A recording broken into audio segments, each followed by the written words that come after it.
Typical installation options for on-site commercial solar. Deciding on where to install your on-site commercial solar system will likely depend on the space you have available and where you can capture the most sunlight. Let's take a look at 3 of the most common mounting options and see how they compare. If your facilities have plenty of open, shade-free roof space, a rooftop installation can be the quickest and easiest to set up.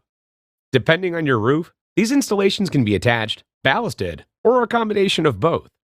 Attached means they're physically secured to your roof, and ballasted means they rely on their own weight to stay in place. As an extra benefit, panels installed on your roof can provide added insulation for your building, making it cheaper to cool in the summer. Plus, they can protect your roof from harmful UV light. Ground-mounted installations offer another great option and may make sense if your roof isn't large enough or has a lot of obstructions that might shade the solar array. As long as you have the land available, a ground-mounted system can be easy to build and maintain and help you make the most of unused space. While they may take more time to install, these systems can generally be sized to meet your energy needs based on the space you have available. Solar carports are today's fastest growing type of commercial solar installation and offer a great option when you don't have enough roof or ground space available.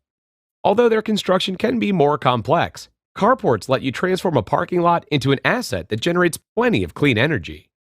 Once installed, solar carports come with the added benefit of creating shade for cars parked beneath, something employees, customers, students, and faculty will certainly appreciate. So there you have it, the 3 most common mounting options for a commercial solar installation.